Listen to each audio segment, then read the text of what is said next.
السلام عليكم ورحمة الله وبركاته. ازيكم يا حبايبي؟ عاملين ايه؟ رب تكونوا بخير. ما تنسوش لايك واشتراك في القناة فضلا وليس أمر. مدام هناء مغتربة في فرنسا. مدام هناء اتهانت في شرفها واتهددت بالقتل. هنتوها في شرفها وهنتوا أهلها في شرفهم وعرضهم وبناتها. محدش من أهلها سلم منكم.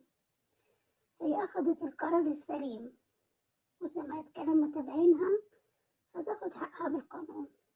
هي سابتكوا تاكلوا عيش، بس عيش ايه؟ عيش حرام. عيش حرام في سيرة الناس، عيش حرام في تقطيع فروة وأعراض الناس. ليه؟ مدام هناء مكانتش تحب تأذي حد، وسايباكوا تاكلوا عيش، وكل العيش اللي مغمز بالحرام. هو عيش حرام ومغمز بحرام.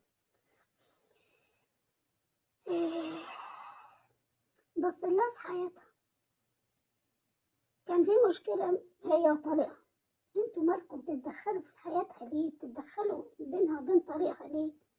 هي غلطت اللي اديتكم الفرصة. هي فعلا غلطت ان اديتكم الفرصة. اديتكم الفرصة انه تتكلموا عنها. مدام هناء ما تزعلش مني، انتي فعلا غلطتي لما طلعتي وبقيتي تتكلمي عن طريقك يعني باسلوب مش كويس. يعني هو كل شيء نصيب. العيش اتقطع لغاية كده، خلاص كل واحد يبقى في حاله.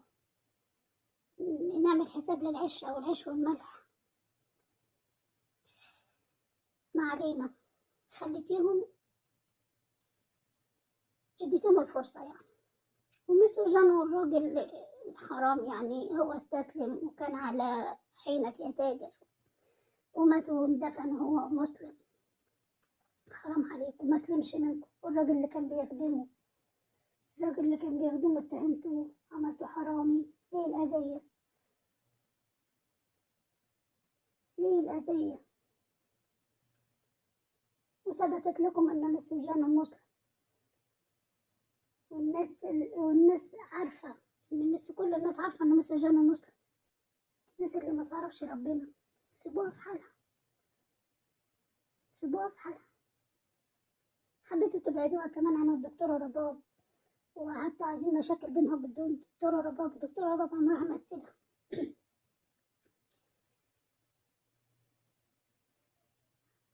الدكتورة رباب عمرها ما هتسيبها. انتوا ما تعرفوش الأخوة، معنى الأخوة ما تعرفوهاش. هما أختين، والأخت ما تسيبش أختها أبدا.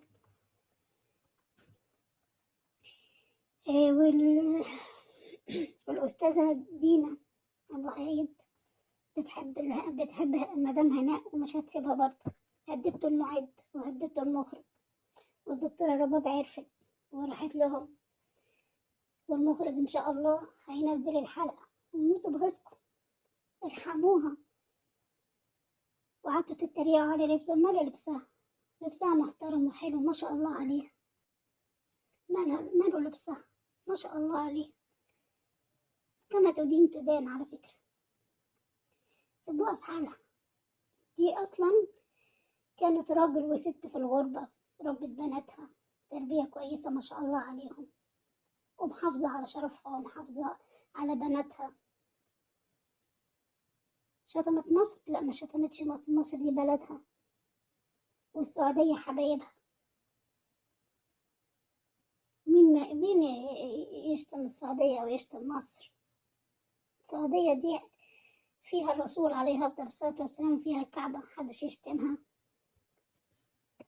مصر دي بلدها، أم الدنيا. ربنا يهديكم ويصلح حالكم ويصلح حال الجميع، ويصلح حالك يا مدام هناء، ويصلح حالنا كلنا. يا ريت ما تدهمش فرصة يقعدوا يتكلموا عنك. أشوفكم على خير في فيديو جديد، والسلام عليكم ورحمة الله وبركاته.